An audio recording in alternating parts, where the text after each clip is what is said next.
Mariana. Tudo bem, Mauro? Tudo bem, Manu? É importante este ano a representatividade feminina nas chapas, inclusive vários outros candidatos também optaram por uma vice-presidente mulher para conquistar o voto, inclusive das indecisas. Quase metade das mulheres ainda estão indecisas em relação ao seu voto. Qual é o seu papel nessa campanha? Então, eu mesmo tendo 37 anos, já tenho 14 anos de mandatos parlamentares. Então, para mim, o tema das mulheres ou a luta das mulheres não é um tema vinculado à disputa eleitoral, é um tema vinculado a um projeto de país. Eu, às vezes, vejo as pessoas achando que o tema de gênero ou o tema das mulheres é um tema restrito a pautas muito pequenas, quando, na realidade, se nós não garantirmos igualdade de direitos econômicos, políticos, sociais, entre mulheres e homens, nós jamais teremos um país desenvolvido. Então, é preciso que as mulheres possam escolher as mesmas profissões que os homens e que sejam valorizadas igualmente com o mesmo salário. É preciso que as mulheres que são mães tenham estruturas garantidas pelo Estado, como são as creches ou a escola de tempo integral, para que retornem ao mercado de trabalho. Então, esse tema, para mim, é um tema de vida, não é um tema eleitoral. Eu até acho engraçado que, na minha primeira campanha, eu tinha 22 anos, de vereador em Porto Alegre, a grafia do meu nome já era apresentada como Manu e o ela separado, porque para mim essa questão é uma questão que vem desde muito tempo. Agora, isso é uma questão que tem candidato que fala, olha, a igualdade de direitos já está na lei. Há pouco que se fazer, o Estado não pode chegar dentro de uma empresa e obrigar que as mulheres tenham o mesmo salário que os homens, por exemplo. O que o Estado pode fazer para garantir essa igualdade? Sabe, Mauro, quando a gente é parlamentar, a gente aprende que tem muitos trabalhos para fazer na vida. A gente elabora leis, a gente fiscaliza leis. E o mais difícil num país é fazer a lei sair do papel. A lei, o texto escrito, virar uma lei na vida. Então, nós temos leis que garantem a igualdade de salário entre homens e mulheres? Sim, porque, via de regra, a própria Constituição garante que o tratamento não seja desigual. Mas na vida real não acontece. As mulheres recebem, em média, 20% a menos que um homem para executar o mesmo trabalho. Depois da maternidade, essa diferença chega a 40%. Então, de um lado, existe um conjunto de investimentos públicos, e a Emenda Constitucional 95 os proíbem, existe um conjunto de investimentos públicos que precisam acontecer para a igualdade existir. Creche é um deles. O que creche tem a ver com mulher? Nada, creche é um direito de criança, né? Só que quem deixa de ir para o trabalho se não tem creche? É a mulher. Eu sempre brinco com os trabalhadores que eu não conheço nenhum homem peão, trabalhador de fábrica, que tenha deixado de voltar para a fábrica depois do nascimento do filho. Mulher que foi demitida depois da licença maternidade, está cheio. Esse é um lado. E o outro lado é a fiscalização do governo. Como assim não pode fazer nada? O governo, em primeiro lugar, dá o exemplo para a sociedade. Em segundo lugar, ele tem o poder de fiscalização a partir do Ministério do Trabalho dessas relações desiguais. E eu acho mais, acho mesmo que o governo não deveria contratar e licitar empresas com práticas discriminatórias de salário entre mulheres e homens e entre brancos e negros. Ou seja, fazer a lei valer, primeiramente, para ele próprio, para dar o exemplo para a sociedade toda. Manuela, está marcada para amanhã uma manifestação com uma hashtag que foi levantada nas redes sociais, principalmente pelas mulheres, uma hashtag chamada Ele Não, contra o candidato Jair Bolsonaro, do PSL, que é provavelmente o adversário do candidato Fernando Haddad, do PT, no segundo turno. Hoje, pelas pesquisas, é isso que se mostra. Por causa dessa rejeição e por causa dessa projeção negativa, você acredita que o seu candidato tem mais chance? Primeiro, eu acredito que as mulheres decidirão a eleição. As mulheres, a partir desse movimento do Ele Não e a partir de um conjunto de reivindicações que as mulheres, mesmo em diferentes candidaturas, apresentam de forma muito incisiva, acho que o voto feminino será decisivo no processo eleitoral. Não só um voto relacionado aos nossos direitos sexuais e reprodutivos, mas o voto num sentido muito mais amplo do que isso. Quer dizer, existe como uma mulher que é mãe e que cria o filho sozinha, votar em alguém que diz que uma mulher que faz o sacrifício de criar um filho sozinha cria um desajustado? Existe como uma avó que ajuda nos cuidados com essa criança, votar nessa pessoa? Então, assim, eu acho que o Ele Não aglutina um conjunto de pessoas com diferentes opiniões sobre o país, que defende que tenha mais investimento público, menos investimento público, mas que abomina a ideia de que nós possamos ser tratadas, nós mulheres, como a escória do Brasil, quando, na realidade, para mim, nós somos determinantes para o Brasil se desenvolver, porque eu não acredito que o Brasil se desenvolva sem combater desigualdade. E a desigualdade no Brasil, ela é estruturada a partir da questão de gênero, as mulheres são mais pobres que os homens, e a partir da questão de raça, os negros e negras são mais pobres que os brancos, recebem menos salário, vivem em regiões mais pobres da cidade. Então, primeiro, eu acredito nisso. E acredito que nós estaremos no segundo turno. E no segundo turno, a população terá condições de conhecer todo o nosso projeto de país com muito mais clareza. Então, sim, eu acredito que nós o derrotaremos lá. Mas não pode ter sido só uma maneira de interpretar essa declaração que foi distorcida? Não pode ter sido uma crítica, por exemplo, aos homens que abandonam as suas famílias? Não. Não pode, né? Primeiro porque todo mundo aqui sabe o que todo mundo fez no verão passado, né? Então, alguém pode dizer assim, a Manuela deu uma declaração que não ficou clara. Bom, eu nunca disse que mulher merecia ser estuprada, eu nunca disse que mulher merecia receber menos salário, eu nunca justifiquei e nem incitei violência contra mulheres. Então, há uma razão para achar que pode ser uma interpretação duvidosa. No caso desse general, não há nenhuma razão para que a gente pense isso. Primeiro, se a gente quer falar sobre os homens que abandonam, a gente tem que começar a falar sobre os homens e não sobre as mulheres que criam os seus filhos sozinhas, cumprindo o papel dos homens em compartilhar responsabilidades e do Estado. Né? Porque quando falta creche, é uma ausência do Estado que pesa nos nossos ombros, nos ombros das mulheres brasileiras. Então, assim, sabendo o que ele fez no verão passado, conhecendo a ficha corrida dele, não dá para achar que é uma eventualidade, é uma opinião.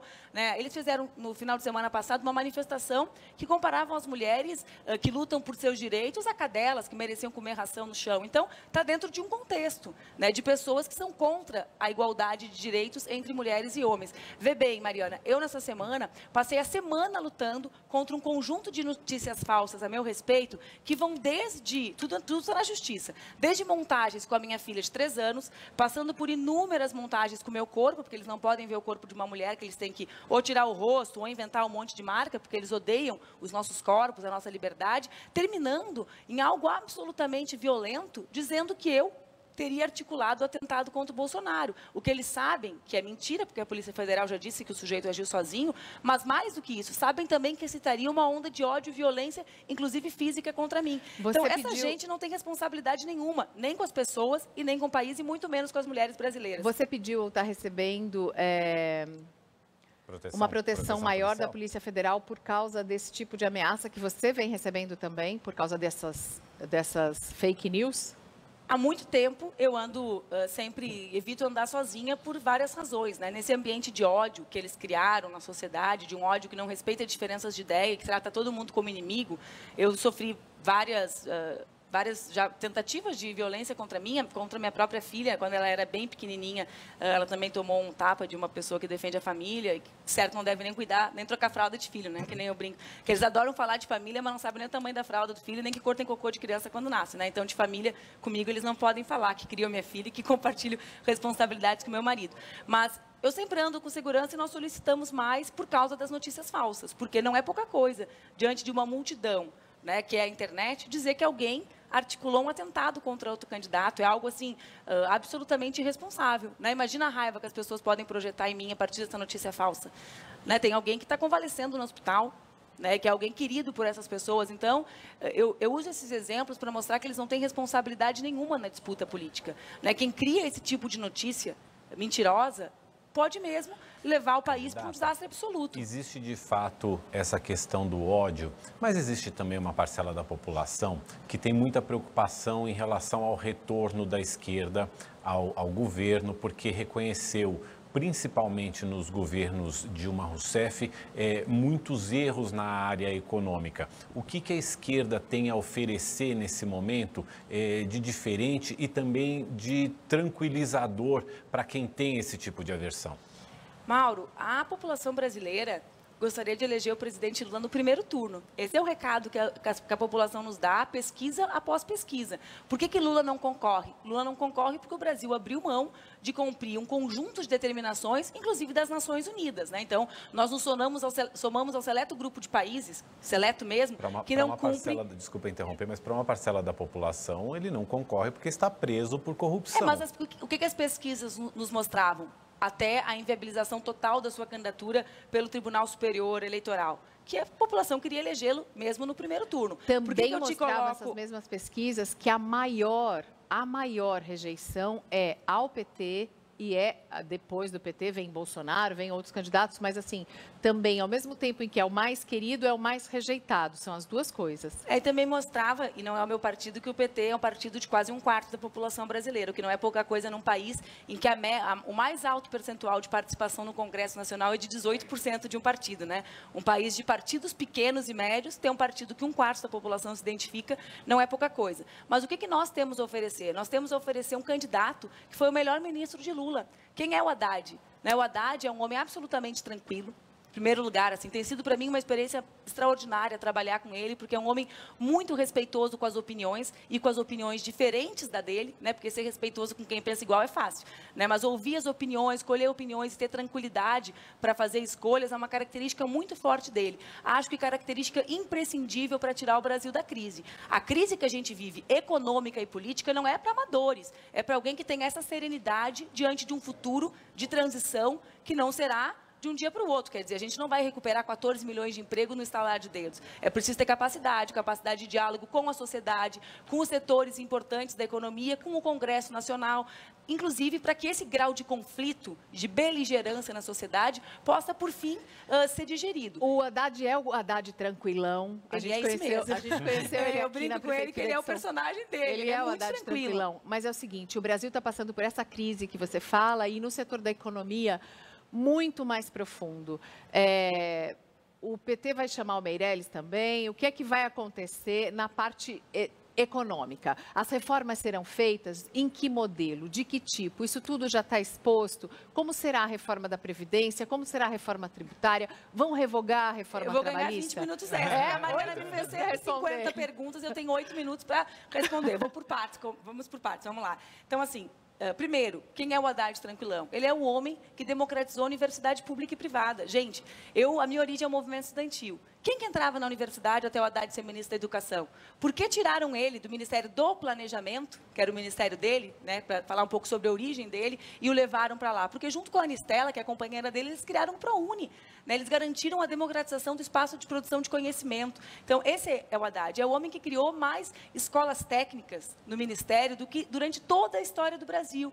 Escola técnica tem a ver com o quê? Com desenvolvimento. Porque se a gente capacita a juventude, pode pensar num país que retome essa atividade industrial, né, e com isso possa enfrentar outros problemas que são consequências da crise, como o tema da desindustrialização. Como vamos enfrentar? Como já fizemos. Nos governos Lula, nós tivemos a diminuição da dívida e não tínhamos déficit do tamanho do governo Temer. Com quais medidas? Com medidas que garantiam um conjunto de investimentos públicos, né? Então, por que para o Haddad, e ele tem sempre falado, as reformas centrais são a reforma tributária, que permita que os mais pobres, até 5 salários mínimos, não paguem imposto de renda e, portanto, consumam mais, porque, né, quem ganha até 5 salários mínimos não faz poupança, gasta esse dinheiro, investe esse dinheiro Sobrevive. No comércio, né? Então, com isso, movimenta a economia. Qual outra, além da taxação de fortunas, que ele também está no nosso plano de governo, que está registrado no Tribunal Superior Eleitoral, que o Haddad coordenou. Qual outra ideia que tem nisso? O tema da reforma do sistema bancário. Porque com juros altos, como fazer com que as pessoas invistam? Como garantir que as pessoas tenham oportunidade de expressar os seus talentos no comércio, né, empreendendo? Não existe como. Né? Então, ele tem pontuado sempre, o Haddad, que as duas reformas iniciais, estruturantes do governo, são a reforma fiscal, tributária, né, e a reforma do sistema bancário, para garantir que a economia volte a girar, garantindo a geração de empregos. O que tem de relevante nisso, né, Mariana, que é importante dizer a vocês dois? Esse é um caminho absolutamente diferente do caminho dos outros candidatos. O conjunto das outras candidaturas, que vão de Bolsonaro a Alckmin, passam pela defesa, de cobrança de mais impostos da população. Vocês viram o Paulo Guedes dizer que vai cobrar 20% de imposto de renda para todo mundo, então vai cobrar mais imposto dos mais pobres e menos dos mais ricos, porque hoje os mais ricos não pagam 20% no imposto de renda. 2, passa pela revogação da emenda constitucional 95, que eles defendem, porque para nós é impossível retomar o crescimento do país e fazer justiça social sem investimentos públicos. Como garantir, né, que a gente tenha justiça social se não tiver mais dinheiro em creche, mais dinheiro em universidade, mais dinheiro na saúde? Para nós é impossível. E o congelamento que eles fizeram é num momento dos piores momentos da economia brasileira, né? Não congela lá no ápice em 2013, congela lá embaixo, né? Então, são medidas diferentes que nós defendemos, que é o que o povo pode esperar. Além de ter um presidente tranquilo, sereno e muito capacitado. Candidata, você considera que essas medidas são medidas que vão dar conta da gente terminar com esse déficit público que a gente tem hoje e que é a principal questão da desconfiança dos investidores hoje em dia em relação ao governo brasileiro? Acredito que sim. E diferente dos nossos opositores, o Haddad tem uma história que comprova o nosso discurso. Por quê? Porque ele fez a transição da Prefeitura de São Paulo, por exemplo, entregando a um adversário com as contas no azul. Dinheiro em caixa. Dinheiro em caixa, feito inédito, né? Porque uma coisa é fazer discurso a favor de ter dinheiro em caixa e de não ter o déficit. Outra coisa é ter uma história que comprova isso, e ele fez isso. Não há nenhuma razão para que os investidores e todas as pessoas não acreditem no nosso programa de governo. Por quê? Porque nós já fizemos isso. Quando o presidente Lula começou a governar o Brasil em 2003, nós também vínhamos de um período de milhares de desempregados. Eu fazia movimento estudantil naquela época, eu estava na Uni, e nós tínhamos um adesivo que colocava o Fernando Henrique com aquele personagem, o Exterminador do Futuro. Por quê? Porque não tinha emprego para a juventude, né? Não tinha emprego, não tinha educação, não tinha perspectiva de vida. Muito semelhante com o que a gente vive agora. Então, lá atrás nós já fizemos e nós temos condições, mais uma vez, de enfrentar a crise e fazer o povo brasileiro ser feliz, né? Candidata, uma outra percepção que existe em relação à esquerda é que a esquerda também não tem totais compromissos com a democracia, principalmente no momento em que apoia regimes como o de Cuba e como o da Venezuela. Qual vai ser, num eventual governo Haddad, a posição do governo brasileiro em relação a esses dois países? E há outros países que não tenham, por exemplo, eleições totalmente livres, em que a democracia não esteja claramente expressa? Sabe, Mauro, eu estou muito preocupada com a democracia no Brasil. Né? Porque o Brasil já tirou da eleição o candidato que liderava as pesquisas, não reconhecendo as recomendações das Nações Unidas. Depois, a gente vê um candidato com uma performance bastante positiva que diz que admite mudança na Constituição sem passar pelo voto popular, ou seja, de forma autoritária, feita em gabinetes por 1 ou 2 ministros, como seria, né? Só na ditadura. Nem sei se na ditadura eles mexeram na Constituição assim, viu? Acho que nem na ditadura mexeram na Constituição assim. A gente vê um candidato que diz que acha que a democracia é uma coisa supérflua, que não teve ditadura e que mais exalta um torturador que tinha como hobby inserir ratos nas vaginas das mulheres, porque a gente precisa falar sobre tortura, né? Então tem gente que tem como ídolo um torturador. Às vezes as pessoas falam isso como se fosse uma coisinha do livro, da história. Não, vamos falar como era. Procurem o depoimento da Melinha para ver o que fizeram com os filhos dela, né, na frente dela. Procurem os depoimentos das mulheres que foram torturadas para a gente entender os riscos que a democracia no Brasil surge quando um candidato de boa performance defende a ditadura, diz que não existiu, e exalta torturadores. Mas, respondendo o início da tua pergunta, que era qual a relação dos países, o Brasil tem uma tradição diplomática das mais sólidas do mundo. O Itamaraty, o Rio Branco, né, remonta, não é a política do Lula ou a política do Fernando Henrique. Toda a história da nossa diplomacia é uma história baseada na construção de saídas pacíficas para o mundo e do Brasil ocupar o seu espaço de um país que é estratégico no mundo e nessa região para construir saídas pacíficas. Então, o que eu te garanto que o Itamaraty fará? Continuará a sua tradição de buscar construir saídas pacíficas, de não dar pitaco e nem tuitada a favor ou contra países, porque o Brasil é uma nação soberana, que respeita a soberania e a autodeterminação dos outros países e buscar de forma muito ativa a paz na nossa região. Ao Brasil não serve a exaltação de conflitos com territórios, nenhum no mundo, principalmente com territórios vizinhos ao nosso. Para nós e para o nosso desenvolvimento serve a paz, aqui dentro e no nosso continente. Manuela, a gente tem uma última pergunta e a gente está fazendo a mesma pergunta para todos os candidatos, que é a seguinte: se você tiver que assumir a presidência, e eu gostaria que você incluísse na sua resposta o tema corrupção, porque ela também está balizando muito a rejeição nesse momento do eleitor. O eleitor não quer mais partidos ou pessoas envolvidas com corrupção. Eu só ocuparei a presidência nos momentos em que o presidente estiver viajando ou ocupado com alguma das suas responsabilidades, né? E nós... Não, e se você tiver que ocupar mesmo? Desculpa aí, tranquilão, mas eu estou perguntando... Não, esse cenário certamente não acontecerá. Mas nós temos um projeto de governo. E nesse programa, que era o programa do Lula, que é o do Haddad, que é o meu, nós temos já previstos mecanismos de combate à corrupção. Então, o Haddad sempre diz, existem os governos que combatem e criam estruturas de combate à corrupção e aqueles que colocam para baixo do pano. Nós temos orgulho orgulho de ter garantido a autonomia da Polícia Federal, das instituições de controle, da Procuradoria-Geral da República, de ter aprovado a lei da transparência. E essas ferramentas serão aprofundadas, com a garantia de participação do povo, porque quando o povo participa, o controle da política é feito. Então, são mecanismos de combate, de controle à corrupção e muita participação popular, para que a política seja mais representativa e o povo também possa controlar o Estado brasileiro. E assim a gente termina a nossa entrevista com Manuela Dávila, a candidata à vice-presidência pela chapa PT-PCdoB. Obrigada, Manuela. Obrigada.